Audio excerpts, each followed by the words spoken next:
All right, Jay, let's go ahead and stay in the NBA, where we got a lot of playoff action to catch up on. Since we last talked, three teams were swept. The Heat, Raptors, and Celtics all took care of their business 4-0 to get some rest this week.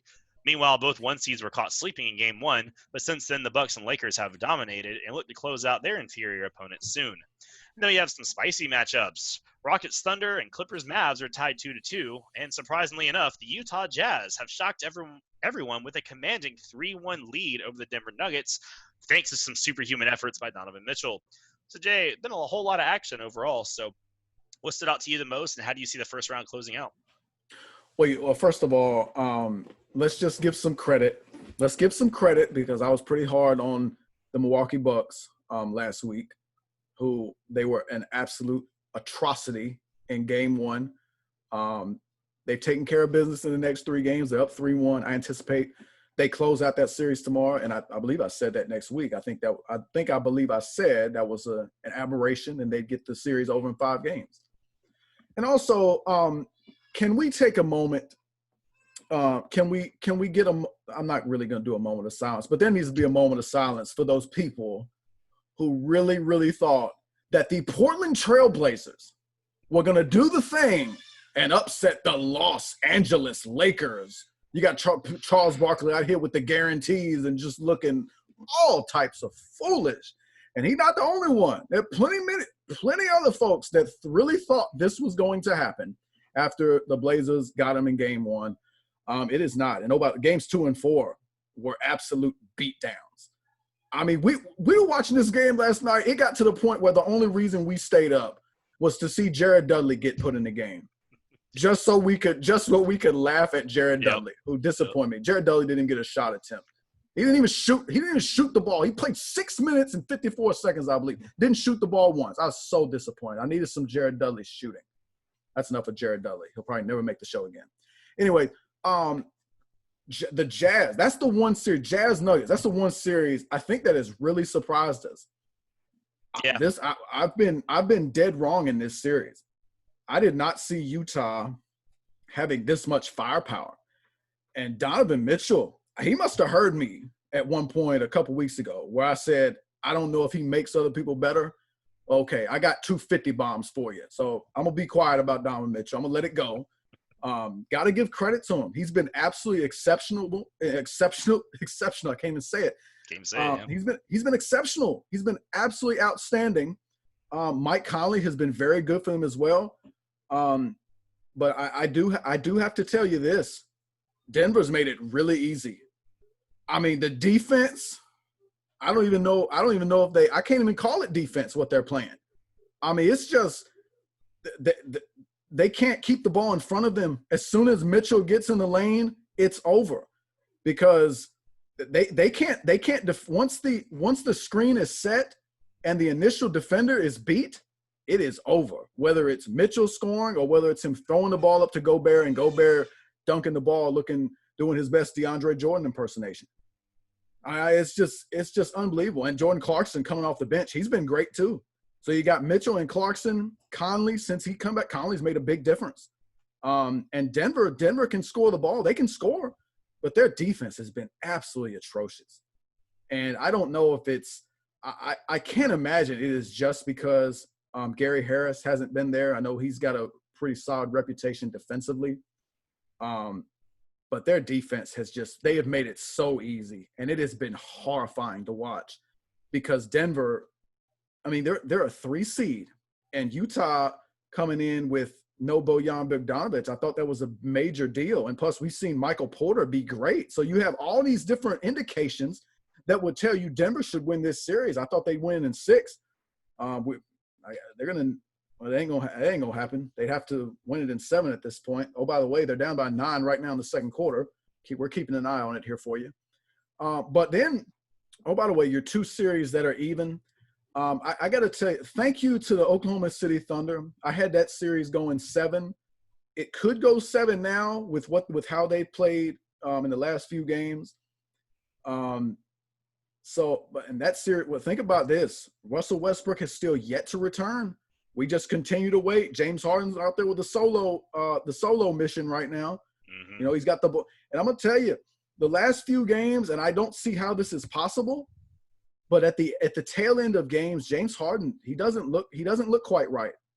The jump shot late in the game, it looks like he's somewhat fatigued. I don't know what it is. I don't know how you're fatigued this early, but that's just the sense I get when I watch him. And the young man Lou Dort has done a really good job on him. And we talked about, we was like, who can guard James Harden? And we were talking about Andre Roberson. Well, Lou Dort's out there and doing a fine job on him. And then their 3-guard lineup with CP3, Shea Gilgeous-Alexander, and my Lord, Dennis Schroeder has been an absolute stud. And he is a much improved basketball player from his time in Atlanta. And when I watched him in Atlanta, he was always exceptional getting to the basket. But I thought you could make you could defend him if you just made it a point to make him shoot jump shots. That he wasn't a good enough shooter from my estimation. He's an improved shooter. You can't just leave him now and just protect the rim. So he is an absolute problem. Those other 2 guards as well. And they're tough. I mean, Billy Donovan, got to give him credit. Exceptional job. And that series could go the distance. I think Game 5 is a must-win for Houston. I really do. And then last but not least, Mavericks Clippers. This has been a fascinating series. I think it's been the most entertaining series. Oh, yeah. Luka Doncic has arrived, folks. I'm of the mindset, and I've been saying this past couple of days. And you know I'm not big on overreactions. I'm pretty measured when I give lists. Mm-hmm. But LeBron, Giannis, KD, and Kawhi, I think they're pretty solid in there as top 5 players. To me, I think 5 is debatable. I think you could go Harden, you could go AD perhaps. I got Luka Doncic right now. I mean, I'm sold. I don't know what else you could do. His Game 4 performance, you go 43, 17, and 13 maybe. Ridiculous Game stat winner. line. Efficient, 18 for 31. And the thing people want to knock him on is his perimeter shooting. I have made the point that I don't expect his perimeter shooting to be all that elite because all of his shots are created by himself off the dribble. So that's going to compromise your shooting percentage, your 3-point shooting percentage to some degree. And he goes 4 for 10 and he hits, just this tremendous 3-point buzzer beater to win the game. No Porzingis in that game. And I'm not going to say it's all Luka. It certainly wasn't because we got to think about guys like Seth Curry, Tim Hardaway, and Trey Burke has been fantastic as well. But the Clippers just strike me. They're just a little inconsistent. It's almost, I think they're the most talented team in the NBA. And it's almost like they know they are. And they just think they can get away with lackluster effort at times and attention to detail. And their defensive intensity is just, they have the talent to me to be the best defensive team.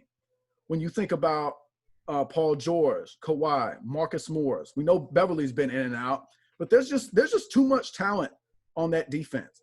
And they're just not getting it done. And then we get to the point where Kawhi's been great. Kawhi's been consistent. The perimeter shot hasn't been quite as consistent as we like, but he's been there. You know what you're getting from him. Can we get Paul George? Paul George has been horrible the past 3 games.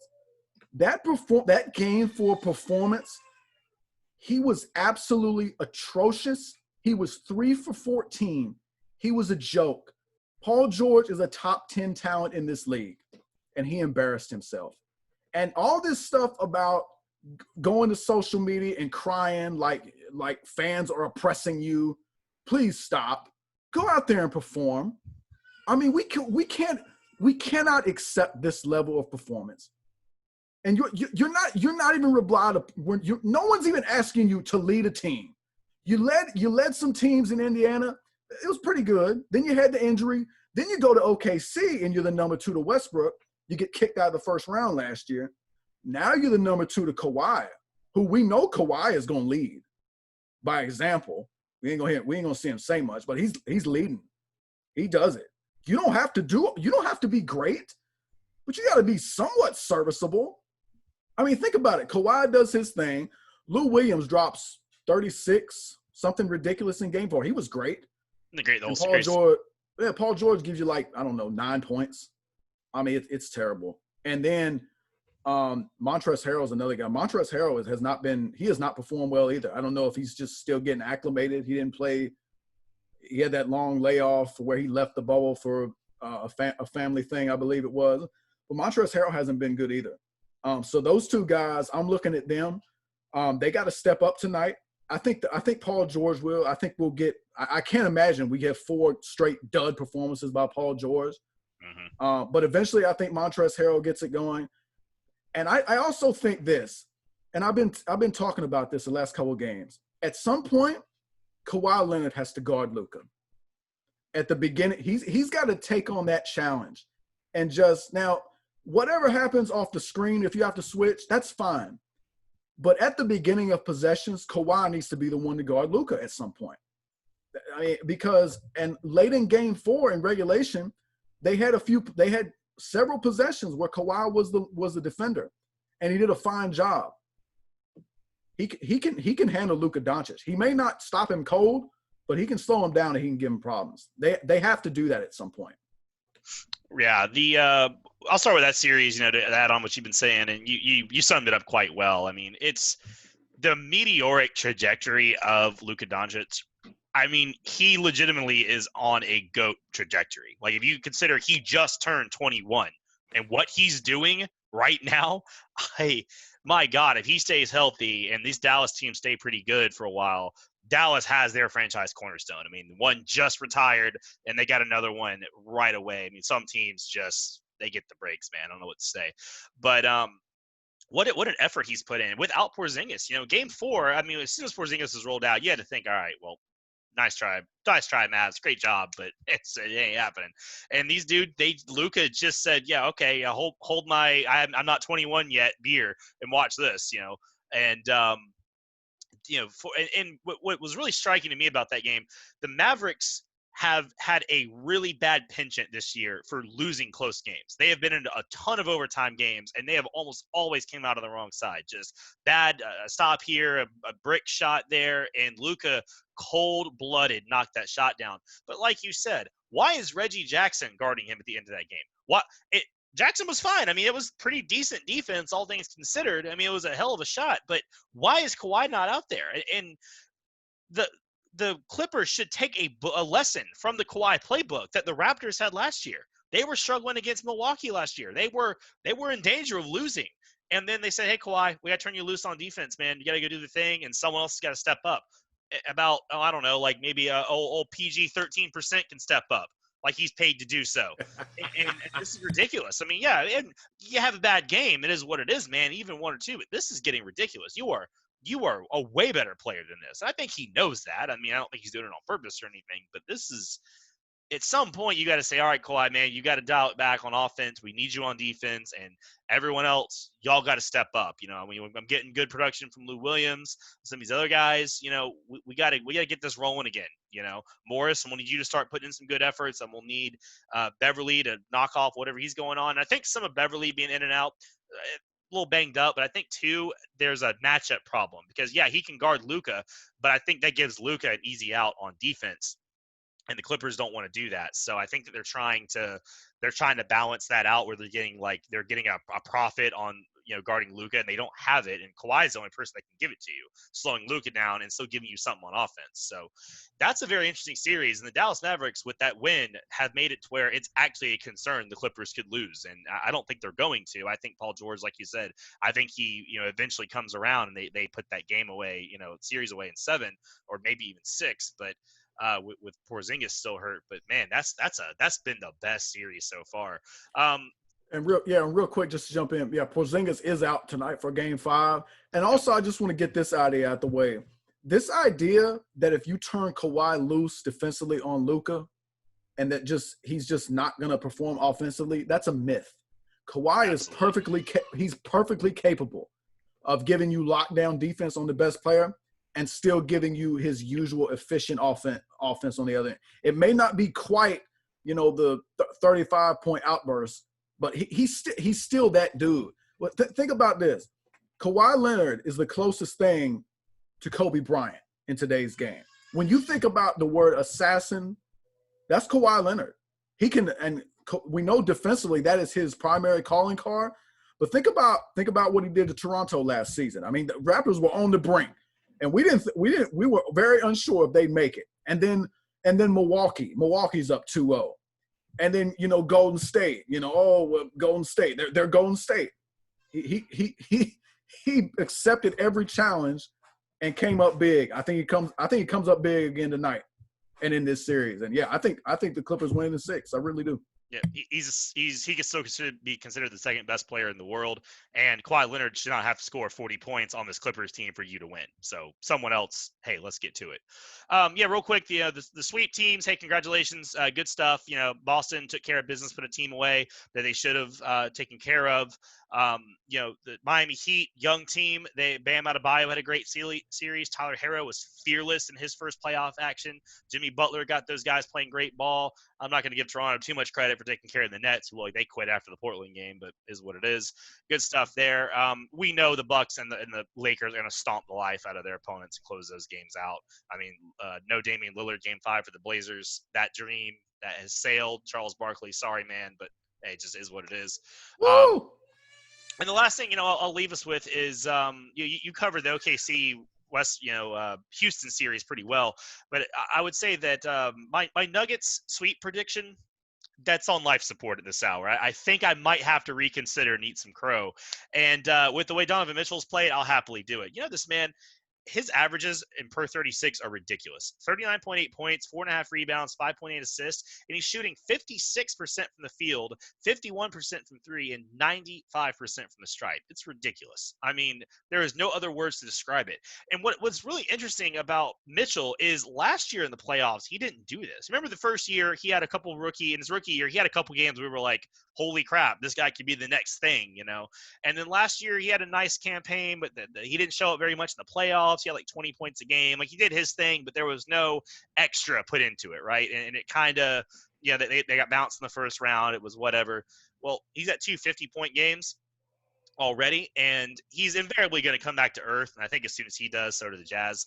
But I mean, if the Utah Jazz had any question, if they had a number one player on their team, if they had a guy that could be the one, it's been answered. I mean, Donovan Mitchell has proven in this series, yes, I can be your number one. If you put a team around me, I can take you pretty far, if not all the way. And I think we both agree that the Jazz are not that formidable outside of what Mitchell's doing, especially in the current makeup. But yet he's taking this Denver team to the brink, and he might absolutely just put them away tonight. So by the time we finish recording, that game will be over, but we'll see how it goes. And I mean, for Denver, man, like you said, it's a defensive effort. You mean Murray had 50, Jokic had 29. The role players did their thing. They hit 17 threes. You shouldn't lose games if you're Denver and you do all those things. I mean, Mitchell ascended to another level or not, you can't do that. But I mean, he's been a great asset, and he's been infectious for these guys like Mike Conley and Jordan Clarkson. So good stuff. And we'll see if they can take care of business tonight against Denver and put them away.